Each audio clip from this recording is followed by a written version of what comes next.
Jesse, welcome to the Lead, Learn, Grow podcast. Thanks for coming on today. Glad to be here. Hey, let's get started way back in the day. I want you to picture the 18-year-old Jesse Grapes. What did that kid want to be when he grew up? So I think there's two answers, right? There's the kind of responsible career thinking answer, which was probably, I thought maybe I would like to be an architect. I thought maybe I'd like to be an FBI or CIA agent, or be a businessman of some sorts, and and have a very successful career. The truth is, what I really wanted to be, the real answer is I wanted to be a superhero. When I was a kid, I had a job since I was 10 years old, whether it was paper route or lifeguard or paintball referee I had so many jobs. It was crazy. I I liked making money, but I didn't do responsible things with it. And one of the things that I did was I bought a lot of comic books and baseball cards too. But I knew I wasn't a very good baseball player. But I believed that I could be some sort of superhero or something. And that sounds silly, uh, but really, I wanted to do something that was meaningful to people and make a difference in their lives, and help people and live an exciting life. I mean that's what I wanted. Well, I have to ask you, like, if you were going to be a superhero, like what would have been the power, Yeah, the that's, superpower? that's a good one. That's a good question. Like, um, I don't know. I kind of there's I was really attracted to Batman. Right, I had a lot of Batman comics. And he doesn't really have a superpower, but I do like in one of those recent movies, the other characters asked him, said, "What's your superpower?" And he said, "I'm rich." So I don't know. Maybe that was it. Yeah, that'll work. That will work. Well, in the introduction, I read a little bit of your biography. So tell us about how you ended up making the decision to serve the country in the military. How'd that come about? Um, that came about, well, I'd say in two ways. One, I had a great job at the time. After college, I went to Carnegie Mellon University in Pittsburgh. I was fortunate. I had a job while I was in college. I got an internship at Arthur Anderson. I was the only guy on campus who went to class in a suit, because back then all those firms were suit and tie every day, and obviously that stuck with me. And because I'm still suit and tie every day, and um, all the other college kids are going to class in wife beaters and track pants and stuff like that. And I was going in a suit and tie, and everyone would look at me like, "What the hell are you doing?" And so I was working, and they gave me a job. Um, that went very well, and I got assigned to a client in London, so I had my own apartment. I had this like huge weekend expense account. Like, I was 24, 23, 24. Like, I was living the single young guy's dream. Uh, but after a year of doing that, truly, I was not very happy. I was happy with work. I was in good shape. So it wasn't like physical or vocational. Um, I just wasn't really happy. I kind of couldn't put my finger on it, what was going on. And I think in the end, really, I wasn't doing anything meaningful. Not that the work we weren't doing for our clients wasn't meaningful, but it wasn't meaningful to me, right? I was helping someone make more money or be more efficient. That's good. But it wasn't changing anyone's lives, I don't think. And so I was kind of going through that process in my brain, all right, how to fix that. And I came up with a couple of good things. Two things I remember specifically was start going to church again, kind of made that a priority, my spiritual life, and started making my intellectual life. I had kind of given up my personal reading habits. I was kind of doing professional journals and Wall Street Journal and, that kind of stuff, and probably a comic book here or there, but nothing of substance. And so I kind of re-engaged my brain that way and started intellectually feeding myself again. That still wasn't enough. Like I just couldn't put my finger on it. Flew home for a consultant meeting in the United States, and flew home from London on September 10th, 2001. Got sick on the plane on the way there, like contracted some illness or something. And so I stayed home the next day. I just felt terrible. And the next day was September 11th, right? And so I watched the whole thing on TV, and I was very emotionally impacted, like we all were. And really, I was angry, right? Like we all were. But I think that combination of, I felt like I was being called to do something. I just didn't know what it was. And so I was kind of going through that process. And then September 11th happening. I mean, I made up my mind. I had never thought about joining the Marines ever in my life, and until that day. And the next day I went to talk to the Marine Corps recruiter. There you Wow. Wow. What's it mean to you to be a Marine? go. Everything, outside of my faith and, God's church, I think the Marine Corps is like the greatest institution on earth. It has this incredible ethos and core values, spends so much time on leadership with its people. And, it just makes you believe, and it becomes a little bit of a self-fulfilling prophecy, that you can do anything that you set out to do, right? You can do it. You're a Marine. You can do whatever you want. And that was I didn't know that it was going to be like that when I got into the Marine Corps. I mean, I had a little bit of, the few, the proud, and all that stuff, but it was so much more than I thought it was going to be.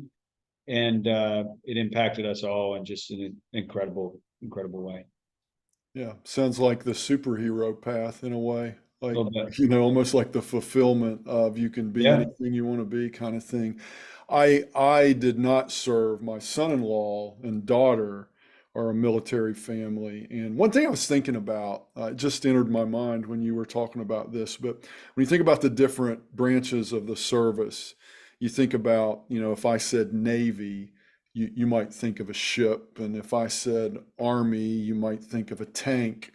But it's kind of funny when you say Marine, like you think of a Marine, you think of a person, Hmm. and I think it's unique in that way. What and it's almost so broad of a question that it's a dumb question, but when you think about the Marines, how did leading others shape your approach to leadership, or maybe even take that in whatever direction you want to take it? Like thinking about leading Marines, what are some of the things that if you were talking to a junior officer about leadership, at a high level, what would be some of the things that would bubble up that are kind of based on your experiences there? Yeah. Well, I'll tell you what the Marine Corps, you know, added to my thoughts on leadership and the way that I practiced it. I got to try a few things. I was in some like musicals, if you can believe that, when I was a kid, and there's some courage and leadership required there. I was uh, the captain of both my high school and college football team, so I got to do some leadership there. Um, and I think what I thought about leadership at that time was kind of firmly rooted, which is a part of it, in just encouragement, right? And kind of being that, that voice that is encouraging others to do well at whatever their responsibilities are. Maybe a little bit of counseling if they're not. I wouldn't have referred to it that way at the time, but kind of correction combined with cheerleading, and boom, there you go. That was leadership, and I sort of setting the example. I learned a lot more in the Marine Corps about leadership, which I've kind of put into practice always since then. For example, so just an incredible attention to detail, um, without like living in the weeds, right? I mean, I pride myself now on I kind of run the strategy of our organization and do all the big picture stuff. But I could dive into almost any job in my organization, get into the details, understand it really quickly, and add value to whatever process is happening, and really enjoying that, right? I don't do it often, but when I get the chance to do it, I'm excited to do it. And so the Marine Corps taught that, right? And, whatever the men you're leading, you didn't have to just know your job. You had to know their job. And really, the Marine Corps expected you to be better at it than they were, right? So even if you weren't, right, organically, you needed to learn it and get yourself in the condition physically and mentally to be, almost the best at everything, right? So people will look at you in some glorified light, but so that you can help them, right? When they need help, right, you can get in there and truly know their role and help them to do it for their sake, and the group's sake. So how does that, well, you've mentioned, so I'm one of the things that's interesting, I always, like when I first met you, I kind of felt like it was not surprising, but it was interesting that, you go from an accomplished military leader and you land in education like that. I don't know, maybe it shouldn't feel unique, but I feel like that might be unique. I don't know that a ton of, military, guys come back and get in the field of education. Maybe that is the case, but it seems unusual to me. Was that always a part of your plan? I mean, you weren't in education before you started, right? You were working with a consultant firm. When did that start bubbling up? How'd that come about? So I think as I answer this question, I'm coming off as someone who doesn't really plan their life very well and just kind of reacts at the moment. But no, it was never part of my plan. If you had asked Sister Jane Catherine, my elementary and middle school principal, would this kid ever work in a school? She would have said no and hell no. And she never cursed, right? She suspended me from school 3 times for a variety of disciplinary infractions. And it was not on the radar at all. But, I think, again, another quality that maybe the Marine Corps did a good job of instilling was kind of self-evaluation. And as I decided that I wasn't going to be a Marine for life, that wasn't going to be my career, I did reflect on what were things that I really enjoyed about the Marine Corps that were kind of applicable everywhere. And I really enjoyed helping young men, young people, get better, learn about themselves, become self-sufficient, become leaders themselves. And as I thought about that and where I could make, my next impact, I thought, well, man, that really is really a big part of education. And I think I'm good at those things. Marines seem to react well to me. Maybe small children will too. And so, that was a part of the how I got there. But I do have one little fun story that I like, and I do enjoy sharing this with kind of other future leaders or entrepreneurs. It's about risk taking, right? And risk taking, I think, is a big part of a successful career, right? If you just follow the path and everyone tells you what to do, right? You can have a good life and a good living. But if you really want to go out there and make a difference, right, I think you got to take some risks. And I decided I wanted to get into education. And to your point, it is very rare. There aren't a lot of guys coming out of the military straight into education. Certainly not, from the business consulting world or accounting world either. So I knew it was going to be kind of a tough sledding to get a first gig.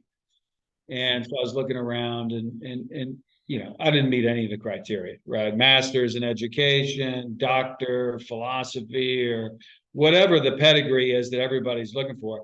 I didn't have any of it. I just cared about kids, and I was a pretty good leader.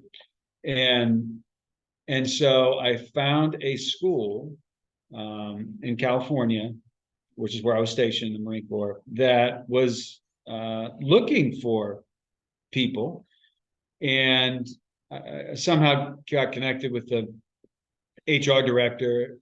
She was ready to discount me immediately, right? I don't got the resume, I don't have the experiences. And I did get to talk to her. And I said, look, I said, I'm going to be great for you. I said, so I know you probably want to like put me on the not interested pile because of my background. I said, but I'll tell you what I'll do. I said, I will come to work for you for 1 month for free. Like, you don't have to pay me a dime. I'll just live on whatever I've got in my savings account, and I'll figure it out. And if you aren't happy with the work I'm doing after a month, you can let me go, right? And no loss to you, right? No skin off your back. I said, but I guarantee you after a month, you're going to want to hire me and give me a position of responsibility. She thought just the suggestion of that was hilarious. And she said, all right, we're going to get you to come up here and do an interview. And there you go. That's how I got it. That's a great story. That's a great story. So do you think leaders are born or made? I really do think they're made. I think almost everybody really has the potential for leadership in them. There's a lot of different traits of being a leader. I'd say few people have them all in spades, but almost everyone has some of them. So maybe someone is really good at persevering. Well, that is a leadership trait, no doubt. Someone is really decisive, right? That's a leadership trait. Someone has really high integrity, right? That's a leadership trait. So I think almost everyone has some of these traits in them that they're okay to pretty good at, but the rest can really be developed. I've found, but it takes mentors and other leaders to kind of help in that development process, and so those folks are really important. They've been important to me. Yeah, you're right. On to my next question, I was going to ask you, like, who are, a mentor or a couple of mentors that you've had, and like, what did you learn from them? Yeah, so oh man, a whole bunch. High school English teacher, uh, passion, attention to detail, ability to write, communicate effectively. Man, did he have a big impact on my life. College football coach, grit, kind of determination, and also almost that like believing I had potential, like, you have tons of potential, like do something with it. That kind of mentorship. Um, the the lady who gave me a shot at the first school I went to, again, saw potential in what she did to really draw that out. She said, I'm going to make sure that you spend time with all of the best people that work for me, Hmm. which I was very lucky. It was a huge blessing. I got to, over the course of 6 months, like spend significant time with like 12 great educational leaders, and just was able to learn as a sponge, right? Just soaking up all of this knowledge and experience. I wish we all invested time, myself included, in our kind of future leaders and key people. And then there's some folks that are alums of the school that I work with right now who have been leaders at the highest level of business, like Fortune 100, very successful Fortune 100 CEOs. They share a lot of the same qualities, which is why they got to those places. But I think one of the things that they've taught me is always look for best practices and just think creatively about where you might find those, right? You want to develop a leadership program for your school, which, as we have those at our schools. Who's doing that the best in the country? Not in Richmond, right? Or not like amongst your peers in your local little area. Who's doing it the best in America? Go talk to those people. They'll talk to you, right? And they'll tell you what they're doing. It's amazing to me how willing people are to help other people And I do that all the time. And that kind of benchmarking and big best practice thinking has been huge for me. Yeah, I think about just in the business world too. You think about it like with kids coming up, but just there's something beautiful about expectations for other people, right? So looking at people and seeing the best in them. I think about there's an old study or a paper. I think it's the Pygmalion effect, and two classrooms, and the teachers were told actually the opposite. So one teacher had the good kids, but she was told these kids are a little slower. The other teacher had, the bottom end kids, and she was told, oh, these kids are the brightest. And at the end of a certain period of time, the kids performed exactly as the teachers expected them. And I think in your examples, there were some good, there's some people that not only saw something in you, but Yeah, they communicated that to you. yeah, And boy, being a kid's hard, and being a worker today, a young up and coming person, is not easy. And I think as leaders, we can breathe life into people. And I really appreciate you sharing that. Are there any, I want to get into the education a little deeper here in just a second, but are there any books that you recommend to leaders, or, favorite books that you gift to people? I'm curious how you kind of cut your teeth in your reading around yeah. this topic. So I'm reading nonstop. Put it that way. I'm almost always reading 3 books. That's kind of the way my brain works. I've got 3 that I'm working on, and so many. Right? I mean, I could just recommend so many. Uh, One that just is on the forefront of my mind right now, um, because it's kind of about kids and it's kind of about education and it really is about success, is Winston Churchill's first biography book. I think it's called My Life or A Life. Um, I'll have to look it up. I've read it multiple times. I've gifted it many times.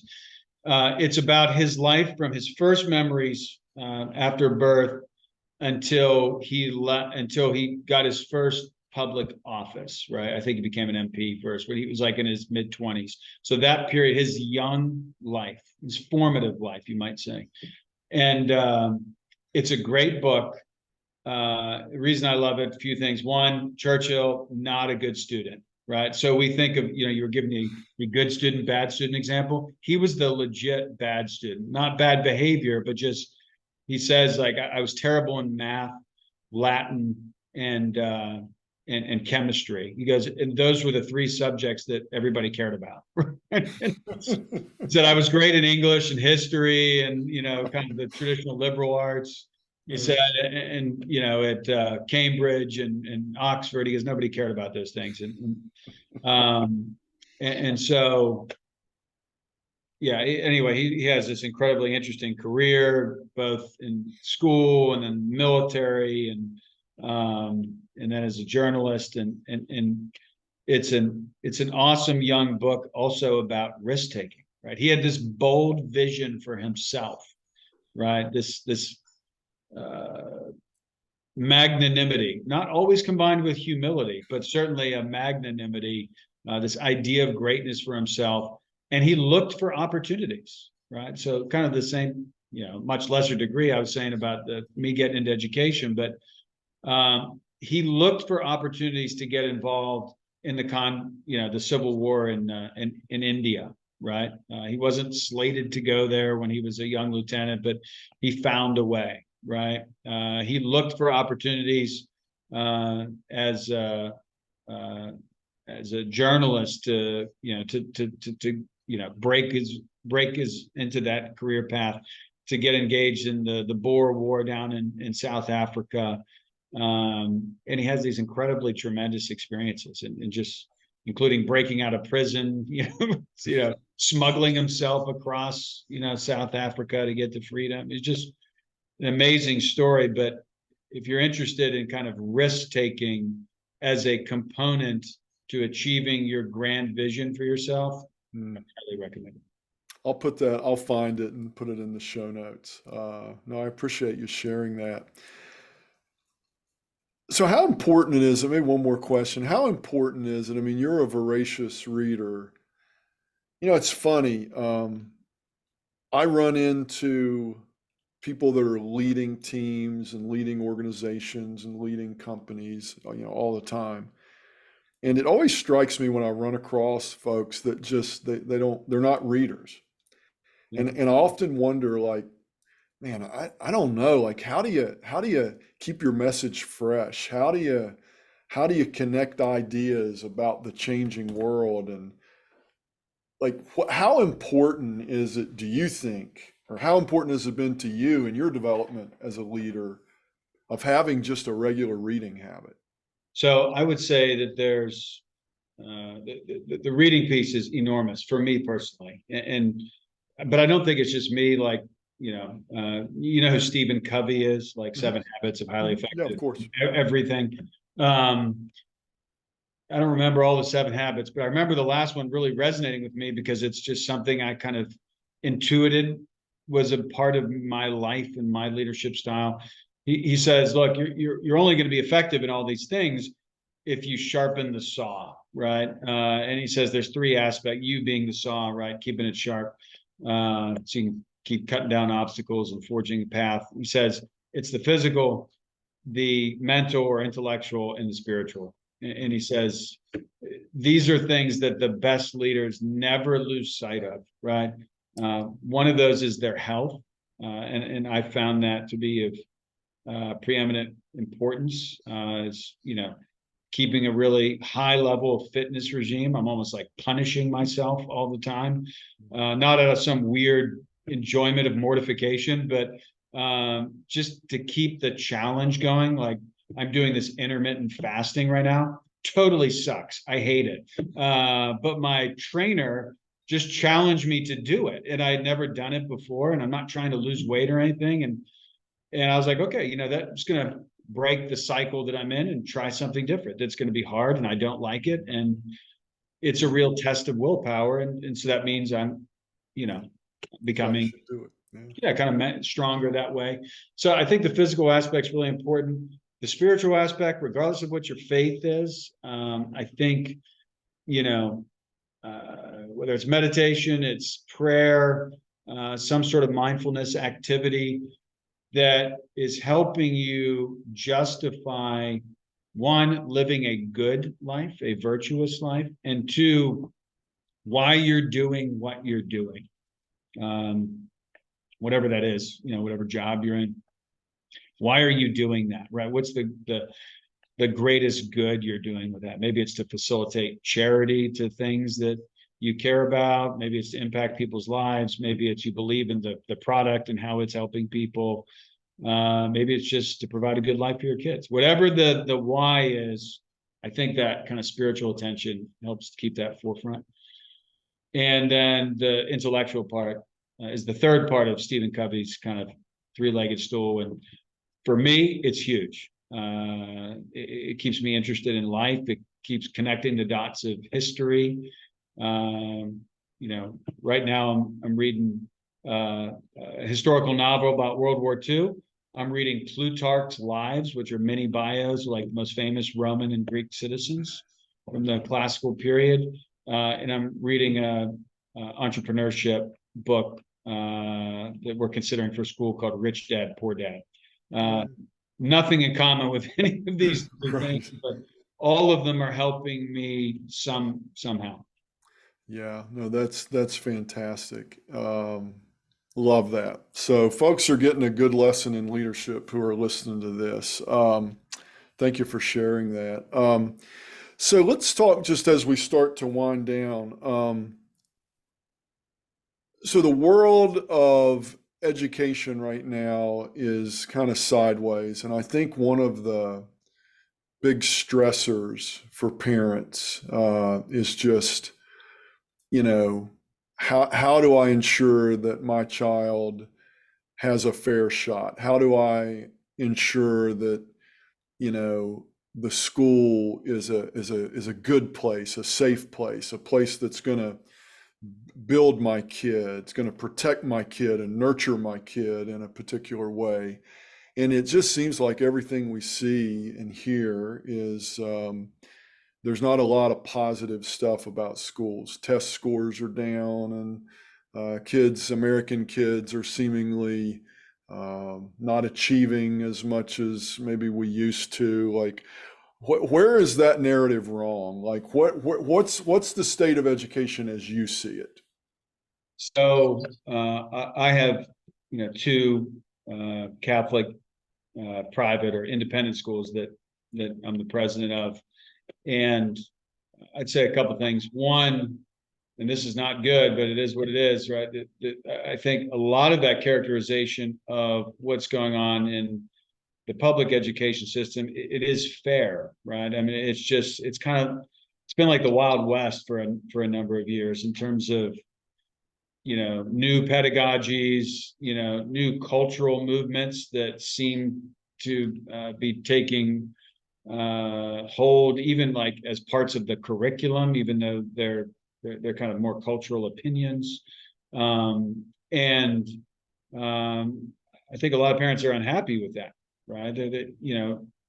The three R's of reading, writing, arithmetic are don't seem to be maybe the core in what a lot of people historically thought of as education. And I would encourage people, some good Midwesterner told me one time, watch the belt buckle, right? Don't watch the head, don't watch the feet, because they lied to you. Watch the belt buckle. Wherever the belt buckle's going, that's where they're going. And for a school, the belt buckle is the leadership, right? Just like a business, right? Any business. What the CEO or the principal or whatever the title is, what they believe in, what they care about, that's where the school's going. And so I'd say keep your eye on the belt buckle, and you probably can find a school that matches what you believe in, whether that is rigorous academics, that combined with some spiritual formation, and maybe belief in the whole person, kind of body, mind, soul. They're out there in every market, and I would just say, watch the belt buckle, find the leaders that believe in the things you believe in, and you'll have the highest probability of being happy with your child's education. Mm. Well, it feels like, and as I've said this in the introduction, so folks have heard this, but, my son was a student at your school.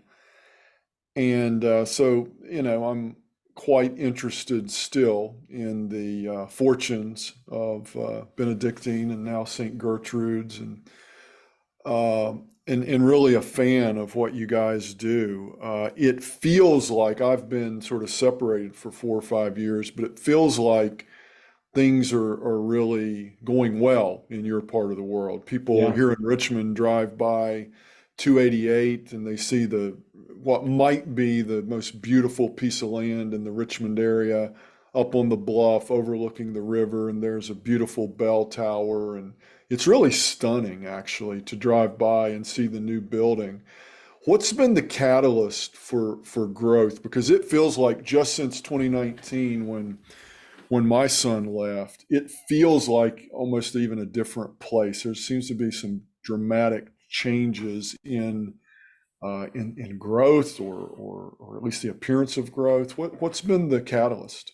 Well, first I'd say your perceptions are correct. I mean, we've done just since Casey graduated, we've done close to $70 million in capital development, 100% funded by charity, right? So that's not on the backs of parents. These are on former students who believe in what we're doing, and are saying, man, that's great. I want to invest in that for future kids.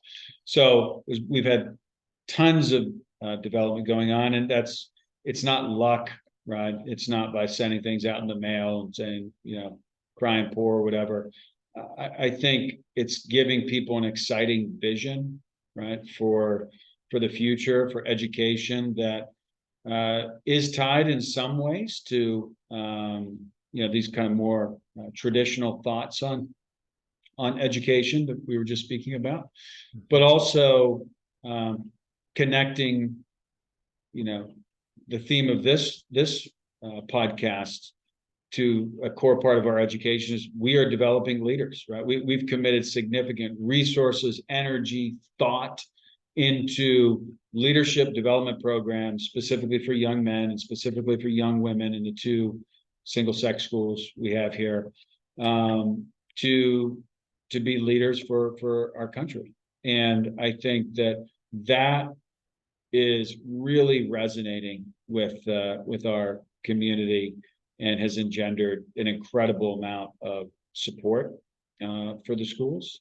And the other thing I would say, and maybe more of a broad leadership lesson for folks listening, not in education, is get important people involved in what you do.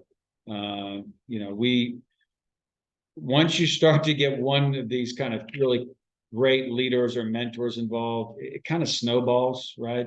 And we've got now, I think, 4 Fortune 500 CEOs on our board.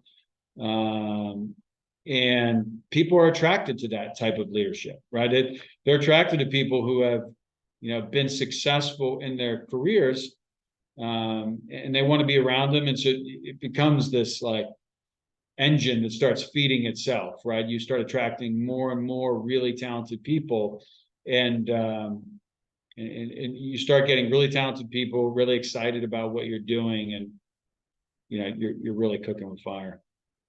Yeah, one more question. I know we're up against time, or really maybe just an opportunity to have you. So if I'm in the Richmond area and I'm hearing this, and I've got a child who's maybe in middle school, or maybe they're early in their high school career, and they hear this, or through some other means they've heard of St. Gertrude's and Benedictine, and they just want to find out more and what it's all about. They're not ready to make any kind of commitment. They just want to dip their toe in the water and learn how it all works and what it would be like. Like, what's the best way for people to find out more about what you and your team are doing? Yeah, I mean, like any business, I'd say, direct them to go to our website and take a look at it. And if they become interested in some way, especially for their children, there's admissions and inquiry type capability there that we respond to promptly. And that's Benedictine Schools, plural.org, benedictineschools.org. And you can navigate there to Benedictine or St. Gertrude, depending on whether you have a son or a daughter or both. But more importantly, I would say, or maybe better, is people tell you, the website tells you what we want you to know. People like you tell you the real experience, right? This is what it did for my child. Benedictine and St. Gertrude have pretty strong 100-year plus brands, right, in the community, with churning out thousands and thousands of alumni. Is you probably know one of them, ask them, right? And or just take a cruise through campus one day. The gates are open, and it's right there at the intersection of 288 and River Road. We were very intentional in the things that we built to tell the story of what's important to the school. And God's important to the school, education, family, our country. We believe in all those things. And if you do too, you might find a good home for your child at our schools. Yeah, and I would say as a parent, all of that is true, like the leadership piece of that.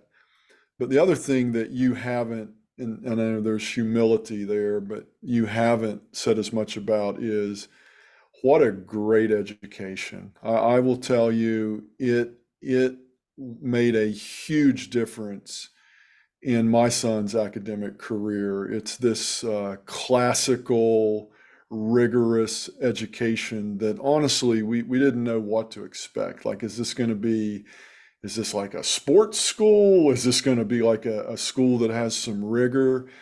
And it really fermented and really developed. It was a catalyst for his future career, and it all started, I think, there at the school. It's just a really, really special place. And so if you are listening to this and you're around Richmond, and certainly you have a kid, and any of the stuff that Jesse talked about resonates at all, it's a wonderful place. And I will tell you this sort of Casey's story, and you know Casey, so you'll appreciate the spirit that this is said. But the first 2 years, and by the way, he chose it. Like, okay, Casey, really? So you want to go to an all boys military Catholic school? And by the way, we're not Catholic, so that's what you want to do. Makes a ton of sense, right? And the first 2 years, it was like, oh my gosh, this is awful. This is terrible. So and so made me clean the bathroom today, and I had to do push-ups, and I had to do this, and I had to do that. And then somewhere around the last couple of years, if you say one negative word, even to this day, about Benedictine and the cadets, he's ready to fight you. It's like weird. Wait a minute, you're the kid who was like, woe is me, but there really is something really special about the culture. So I've been wanting to get you to come on and pick your brain about leadership, and it was even better than I was hoping for. So I know you got a lot going on, and I appreciate you, Jesse, taking a few minutes to share with our audience. Thanks for coming on. Welcome. Thank you, Ron.